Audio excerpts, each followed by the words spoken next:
Hi, hallo ihr Lieben, damit herzlich willkommen zurück zu einem weiteren kleinen Mühlenabenteuer mit besonderem Anlass. Heute gibt es keine Sanierung, beziehungsweise wir machen heute nicht an der Renovierung vom Haus weiter, obwohl es da natürlich auch schon weitergegangen ist und natürlich Sachen zum Zeigen gibt. Aber ja, ich habe mal wieder und da wird es vielleicht den einen oder anderen geben, der sagt, das habe ich ja gleich gewusst, ein Lagerschaden am Wasserrad. Es ist tatsächlich nicht ganz so dramatisch wie beim letzten Mal. Das heißt, das Wasserrad lief noch mit dem Lager. Ich habe es jetzt allerdings trotzdem ausgeschaltet, weil ich mir gedacht habe, was Geräusche macht, ist sicherlich auch nicht gut für die Welle. Und ich will ja den Wellenstumpf nicht weiter beschädigen. Na, jetzt ist die ganze Sache schon mal ein bisschen abgetrocknet. Das Ganze ist so ein bisschen ursächlich darin begründet, dass es letztes Jahr im Sommer so ein kleines Problem gegeben hat mit dem Lagerbock hier. Und zwar hat er sich so ein ganz leichtes Stück zur Seite geneigt. Das heißt, er ist ein bisschen gekippt. Und als er gekippt ist, ja, da war das Problem, dass das ist ja ein Pendelrollenlager und das Pendelrollenlager, das hat dann, ist natürlich auch gekippt, aber das ist so ein bisschen über diesen Punkt hinaus gekippt, über den es eigentlich bauartbedingt kippen kann. Und aufgrund dessen hat das, glaube ich, so einen leichten Schaden also ein Kranz, der das ganze Gefüge zusammenhält, bekommen. Ist dadurch einfach ein bisschen ausgelattert und ja, das habe ich dann wieder gerade gemacht. Das lief dann eine ganze Weile, dann habe ich ihn schön neu gefettert, habe mir gedacht, ach, alles super. War ja gar nicht so schlimm, aber ja, Pustekuchen war doch schlimm und jetzt bin ich einfach vor die Tür gegangen die Tage und dann habe ich gehört, rumbum, rumbum, rumbum. Ich weiß nicht, ob man es hört, wenn ich jetzt hier dran drehe.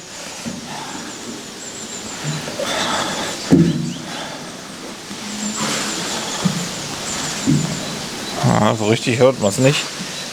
Aber das hat keinen Sinn. Ich muss das Lager austauschen. Alles andere hat keinen Wert.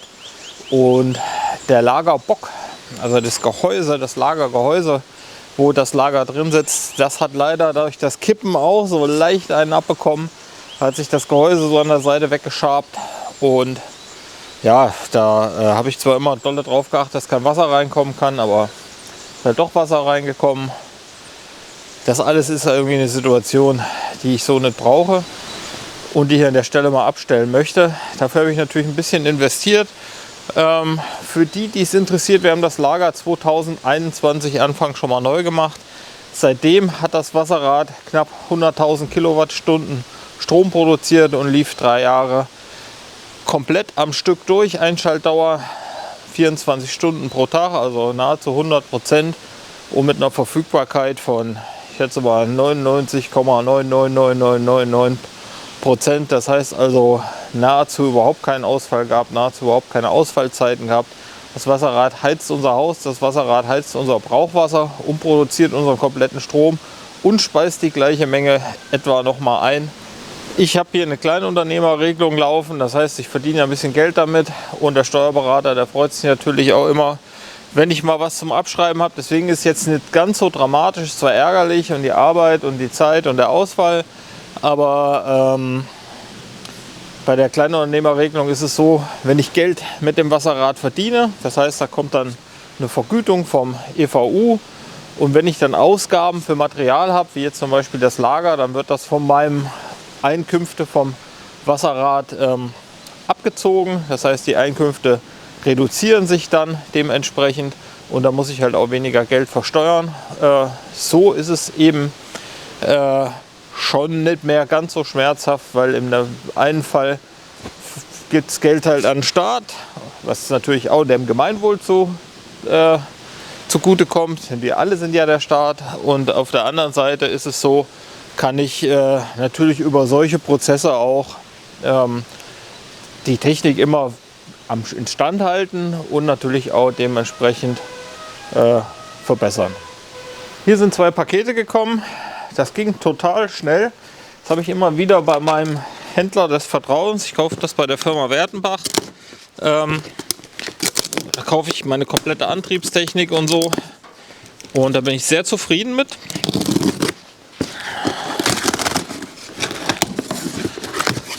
Der Gegenwert, ich weiß gar nicht, was das kostet.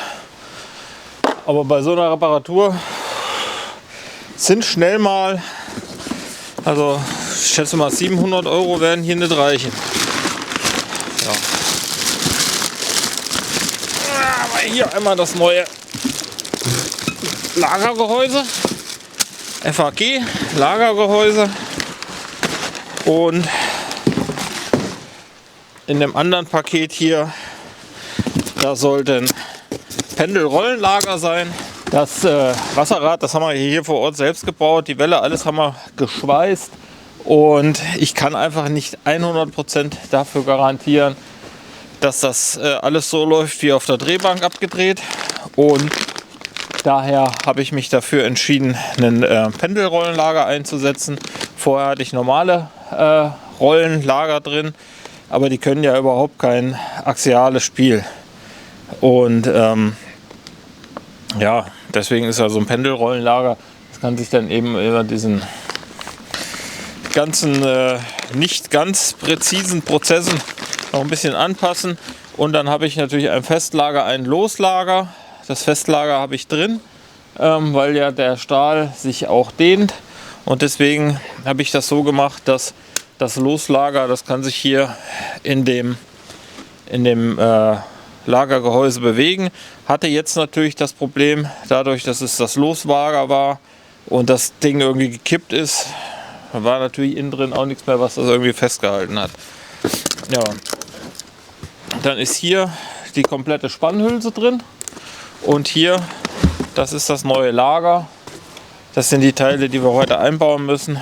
Lagergehäuse würde ich gerne neu machen. Hier sind die Gummidichtlippen, Spannhülse und Lager. Wird wieder eine schöne Fettschmieraktion werden. Primär muss ich jetzt erstmal das Wasserrad abfangen, aufbocken, den alten Lagerbock abschneiden. Boah, es ist wie Marathonlaufen. Glaube ich zumindest nicht, dass ich schon mal Marathon gelaufen wäre, aber so stelle ich es mir vor. Nur, dass ich zudem noch Löcher in meinen Gummistiefeln habe, die jetzt da unten im Graben so ziemlich voll gelaufen sind. Es fühlt sich so richtig schön unangenehm an. Ein Teil von meinem Zaun ist hier noch kaputt gegangen, der hat es auch hinter sich, muss dringend gemacht werden. Aber im Sommer wollte ich das Gerinne anpacken. Also einen richtig schönen Sommertag stelle ich mir jetzt vor, wenn ich hier im T-Shirt rumlaufen kann, es warm ist. Irgendwie machen wir noch einen Grill an und dann machen wir schön den Zaun und machen das Gerinne. Und dann macht so, und ich stehe wieder hier, habe nasse Hände, nasse Füße, bin am Ölen. Oh, muss mal hier das Häubchen abnehmen, die Glatze glänzen lassen. Aber ich habe jetzt die Stockwinde drunter gebaut, ist alleine ganz schönes Unterfangen. Es ist so von der Temperatur, dass man nicht ohne Jacke sein kann. Und wenn man die Jacke anhat und arbeitet, ist man gleich am Turboölen. Ich habe mir jetzt hier eine Schubkarre geholt. Ich sehe da mit dem ganzen Werkzeug drauf und werde jetzt versuchen, hier oben die Schrauben zu lösen, den Deckel von dem Lagergehäuse abzunehmen und dann sukzessive das Mühlrad hoch zu kurbeln. Hier vorne habe ich eine Baustütze hingelegt, dass es nicht in die Richtung wegkippen kann. Und da hinten habe ich es eingekeilt, dass es nicht nach da hinten wegkippen kann. Ist natürlich, wenn ich das Lager hier wegmache, hängt die Achse in der Luft und ja, birgt natürlich immer ein gewisses Risiko. Ich habe das auf die Art und Weise aber schon ein paar Mal gemacht. Wichtig, wie gesagt, ist, dass es nicht irgendwie runterfliegen kann. Deswegen eine Stütze, die das Rad da abstützt, und hier hinten kann es ja nicht weg. Da habe ich es noch eingeklemmt, dass es sich auch nicht drehen kann. Weil drehen, wenn es anfängt sich zu drehen, ist auch schlecht. Ich habe die jetzt so ein Kreuz reingestellt. Also ich habe teilweise die in Waage gestellt und die hier vertikal in Waage gestellt. So, dass ich unter die vertikale Strebe den Stockwinde drunter stellen konnte mit so einem kleinen Eichenklötzchen. Die ganze Bagage hochkurbeln. Und ja, hier das in Waage, das ist dann einfach nur ein lustiger Nebeneffekt. Ich hatte erst überlegt, hier unten drunter auch eine Baustütze zu stellen oder die Strebe. Aber wenn ich das Rad ankurbele, dann ist natürlich, wenn ich es ein bisschen hochkurbele, da hinten zieht sich fester rein und da wird es lockerer. Von daher habe ich die jetzt so gestellt, dass selbst wenn die locker werden würde, steht jetzt in so einer Schaufel drin, ziemlich an der Kante, da ist fest, dass es dann dagegen rollt und nicht weg kann. Bleibt aber blanke Theorie, solange bis die Praxis die Richtigkeit erweist. Ja, und wenn ihr das jetzt vielleicht nur semi gut sehen könnt, würde ich jetzt mal versuchen, das Rad hochzukurbeln.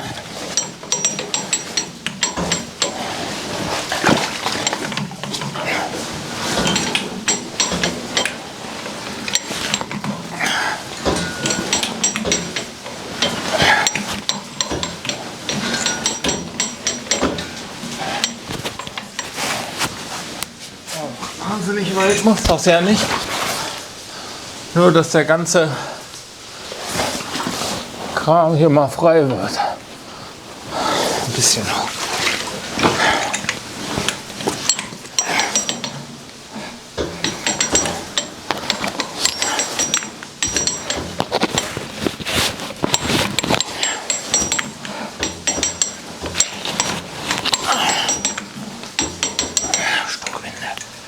Voll gut zum Teil.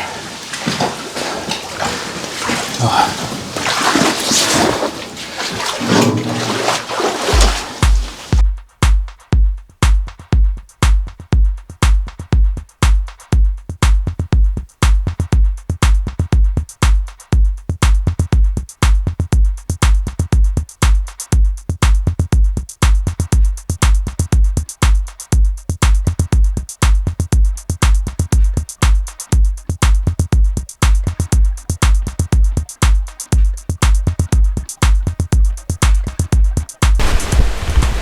Ja, es wäre nicht mehr lange gut gegangen.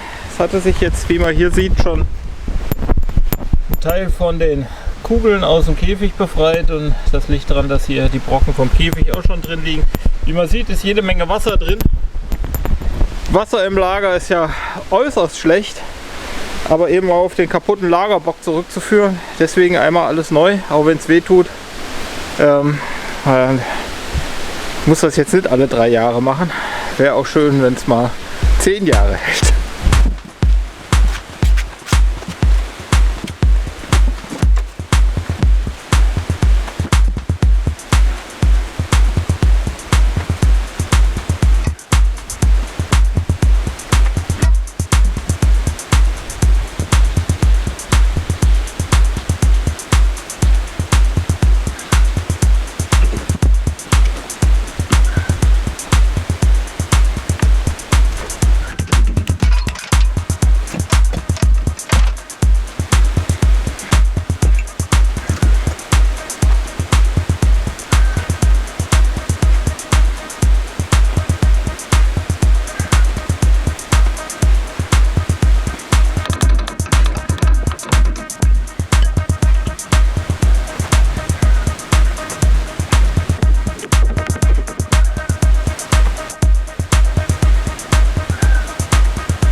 Was ich jetzt gemacht habe, ist Folgendes. Zum einen habe ich erstmal hier diese ganze alte Lagerkram natürlich abgebaut und alles, was da drunter war, weggemacht.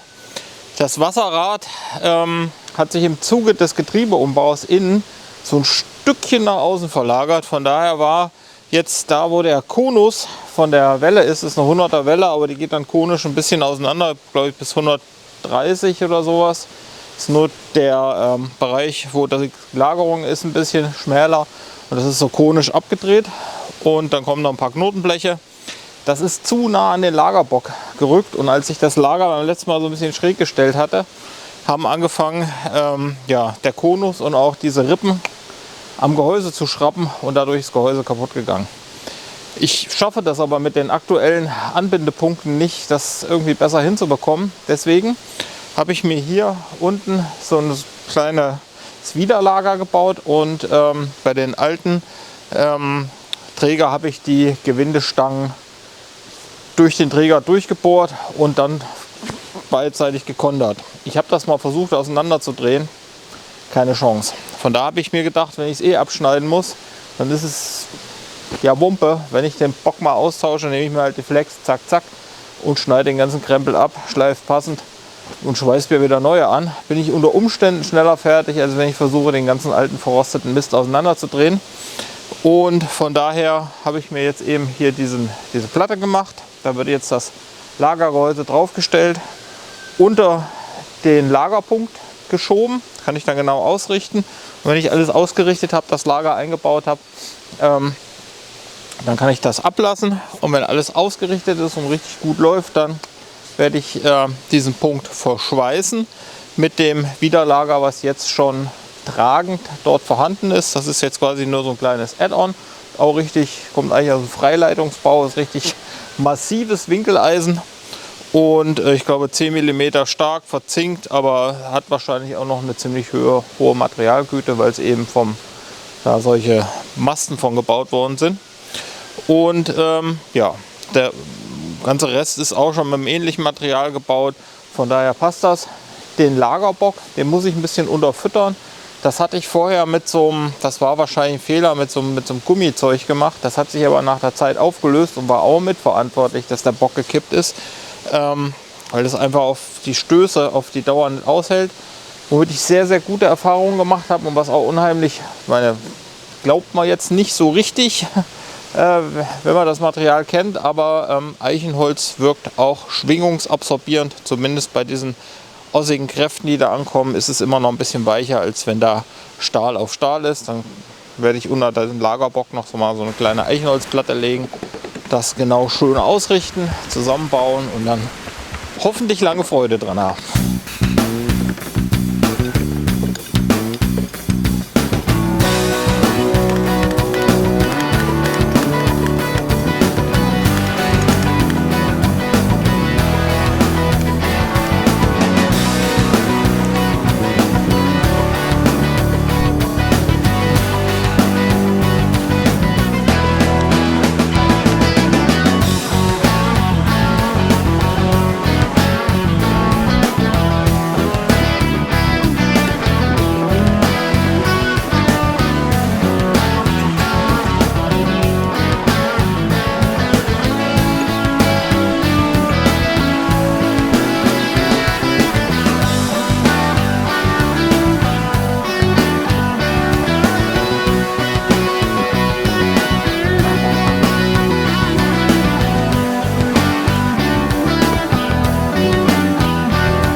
Ich muss jetzt der Bandsäge erstmal ein neues Band verpassen und wenn ich damit soweit fertig bin, dann kann ich mir diese Passbeilage schneiden, die jetzt unter das Lager kommt. Die wird 40 stark, 45 lang und dann kriegst du noch so eine kleine Ausklinkung, dass man sie auch schön zwischen die Gewindestäbe schieben kann. Aber ich habe hier mit der Bandsäge Porotonsteine geschnitten. Das ging ganz wunderbar. Aber danach Holz schneiden ist schlecht.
Anstatt Eichenholz habe ich jetzt Robinienholz genommen.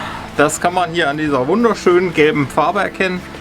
Im Gegensatz zu Eichenholz wesentlich witterungsbeständiger, aber von den restlichen Eigenschaften eigentlich ganz ähnlich. So von der Struktur vom Holz ist es nahezu identisch, aber wesentlich beständiger. Deswegen im Wasserbau wahrscheinlich die bessere Alternative.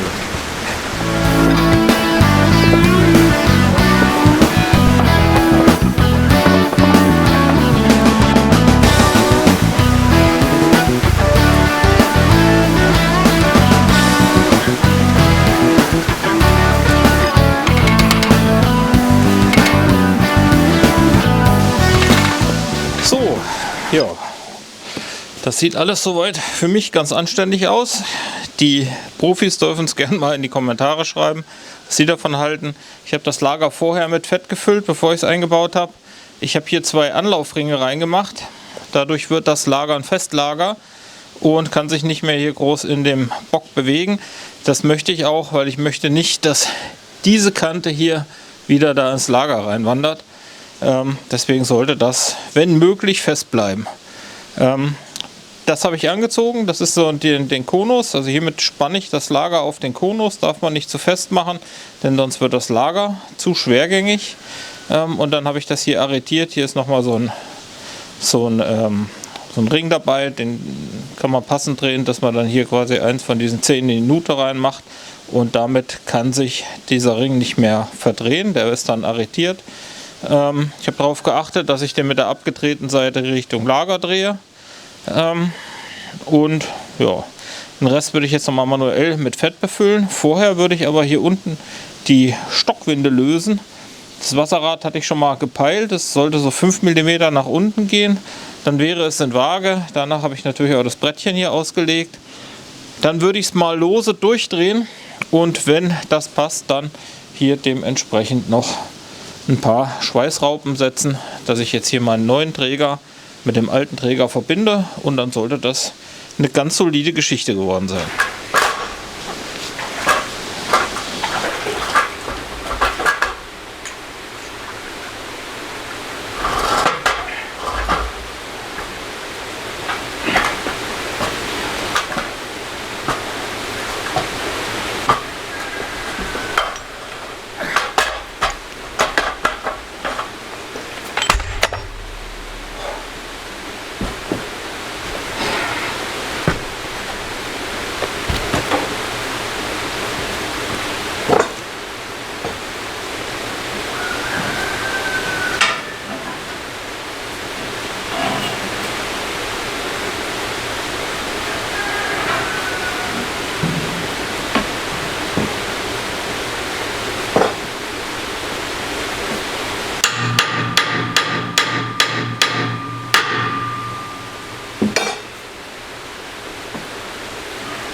So, nachdem ich das Lager jetzt ausreichend mit Fett gefüllt habe, werde ich den Deckel drauf machen und dann stellen wir es mal an, lassen es laufen und gucken, was passiert.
Wenn man genau hinhört, hört man, dass wahrscheinlich noch irgendwo eine Schaufel oben ans Gerinne anschlägt oder so. Da muss ich mal gucken, was da los ist.